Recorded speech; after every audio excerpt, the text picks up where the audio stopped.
Sponsored by the Big 98, Nashville's #1 for new country and the home of the Bobby Bones Show.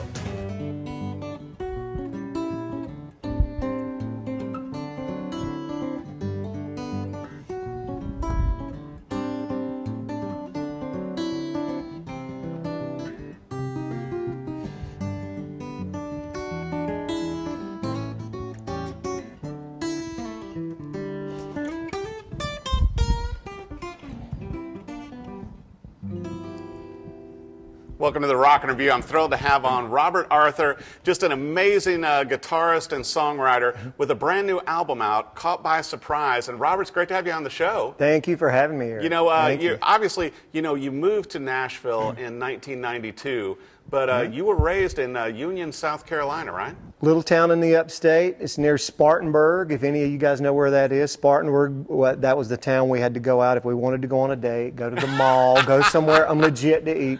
You know, and that's really where you started cutting your teeth, playing Absolutely. guitar and having up to 60 students at a time? 60 students at a time. I went to USC, majored in music, played the classical thing. Yeah, you've for got years. a degree in classical guitar even. Yes, sir, sure did. And did that, moved back home after that time, taught there. I had up to 60, a week. Yeah. So what brought you to Nashville then?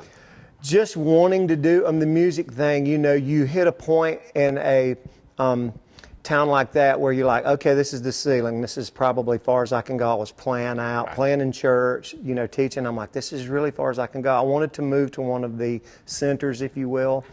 I always loved country music. I didn't really know anybody here, but New York was kind of not fitting for a guy for me. It's just too big. LA was too big, so I'm like, hey, I'm Nashville. That's pretty close. Yeah. Let's try that. So it was literally just kind of that choice. Well, it's pretty amazing, too, with all the hit songs you've written and co-written over the years with artists such as Trace Adkins, Chris Young, Daryl Singletary, and Brad Paisley, who you toured with Brad for a number of years and still do things with Brad. Early on, I was in his band. Brad's, to me, he's more than a friend. He's family. He's been so good to me over the years. Love that guy to death. Well, you also got a Grammy nomination from his album Play. Absolutely. It's a song on there. I think I have 2 songs on there. It was what a great album. Yeah. Oh, it's unbelievable. He's such an amazing, versatile player. Well, and speaking of which, he's also on your new solo album, which is Caught by Surprise. And so, I've got to mention this to where you've got Brad Paisley on here, Eric Johnson on a track, Phil Keaggy, and also Jack Pearson. I still can't believe that's even coming out of your mouth. It's like a who's who of guitar, Wow. And they're all on your album. I'm just a blessed man. I don't know what to say other than that. Well, how did the whole album come together? Because I'm telling you what, like Brad playing on Hot Chicken, I love that.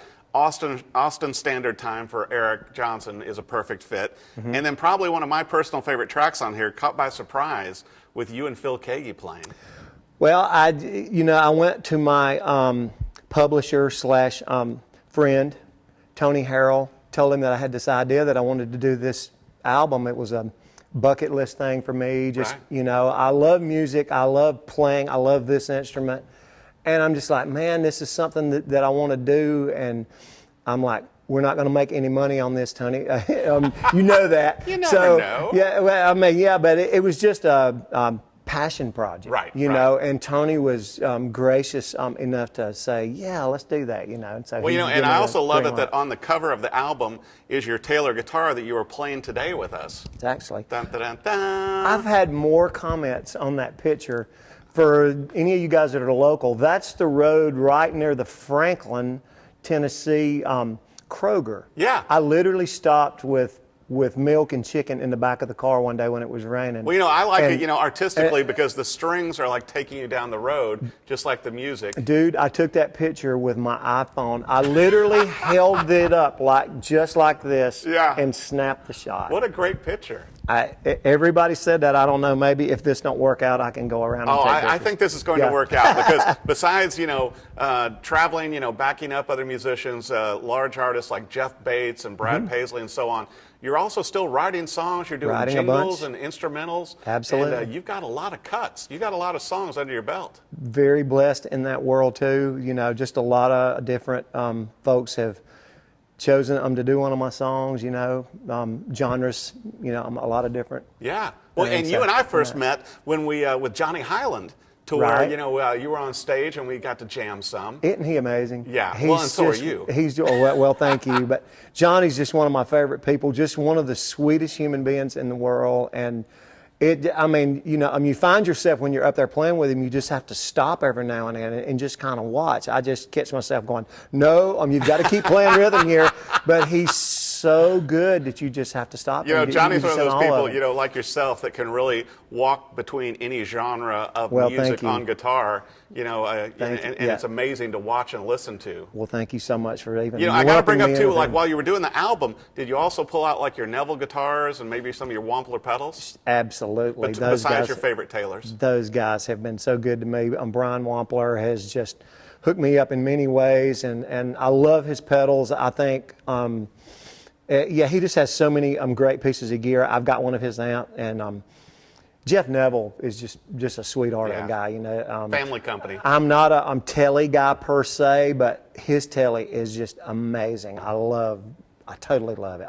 Hot Chicken, it was on that. Yeah, the first thing that you hear on this album is that Neville guitar. Instrumental-wise, it's like, and I think our viewers for the show, whatever kind of music you like, you're going to find something on here. The only song that you didn't write on the album was Amazing Grace. Was a hymn. The hymn. There's like two hymns there at the end rolled into one.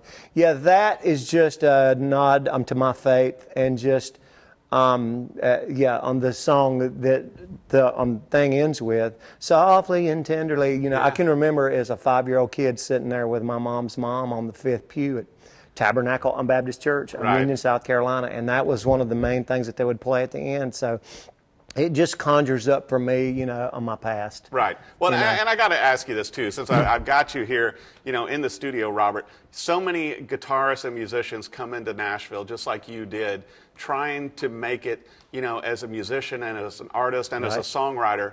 What kind of advice would you give, somebody coming to Nashville? Just be versatile, and just know in your mind that it's going to take a while. I mean, those stories of, I moved to town and in 6 months I had a #1. That is so not the norm. Right. I'm not saying that that's not going to happen. I mean, because it does happen for people. I mean, there's people that move to town and God just smiles on them, and they have a gig with a major artist in 3 months. But that's not the norm. No. The normal path. I've heard people say that this is a 5-year town. Yeah. And I think that's true with anything in life, though. You're going to get out of it what you put in it, whether you want to play sports or whatever, man. You just got to put the time in. Right. And I think obviously, you're a representation of that, coming from, a small town in South Carolina. Absolutely. To Nashville, and then playing with your icons. It's crazy to me. And then they play on your album. Yeah. the whole Eric Johnson thing. I met him way pre-Cliffs of Dover back in, I'm fixing to age myself now, but back in 1983 when I was in college, and he was the first virtuoso that I saw up close and intimately, if you will. And I think that that really changed me. I mean, I was just an impressionable college kid, and I think seeing him, I'm just like, oh, okay, you can do that on the guitar. It just really something. Well, and once again, such a humble, incredible artist. Well, and you and I were talking about Jack Pearson before we came down. And it's like, Jack, all the years he played with the Allman Brothers, he's staggeringly good. Yeah. Yes. It's just ridiculous to where so many people, Dickie Betts and everybody else go, hey, Jack, I need you to come out on tour for a while. Isn't that crazy? Okay. Yeah. And he just does it. Yeah. And just blends right in. Yeah, he's so they're all versatile. on your album. I still can't keep saying that, Eric. I like the way I'm just saying. It's unbelievable. I mean, it's just kind of amazing, It is totally for your amazing. first solo album to have a who's who on there. Well, man, those guys are just so kind to share their gift with me. I mean, really and truly, I know it sounds cliche and cheesy, but I can't believe it still. I mean, Brad, like I say, we go so far back, and he's family, so he said he would do it, and then the ball just kind of started rolling from there. And then Eric, I just took kind of a long shot with Eric. I said, man, what's it going to hurt to ask, you know? And then he's like, he was just so kind and gracious. He said, yeah, well, you know, my schedule's kind of this and that, but if you can wait a little while. And I said, and so did you we're send going to wait. Yeah, we're going to get you on so there. you sent them the tracks and they record theirs He and send did them back? his out in Texas. Okay. Yeah, he did. Well, He it's just sure did. amazing. I'll Yeah. tell you what, be sure and pick up your own copy. Caught by Surprise, Robert Arthur. You can find him on Facebook, social media, and also if you see him at a live show, he will sign it for you as well. Absolutely. And I'll tell you what, if you love instrumental guitar as much as I do, you're going to find at least one or two tracks you love on this. Man, Caught thank by you. Surprise. Robert Arthur, thanks for watching The Rockin' Review. Sponsored by the Big 98, Nashville's #1 for new country and the home of the Bobby Bones Show.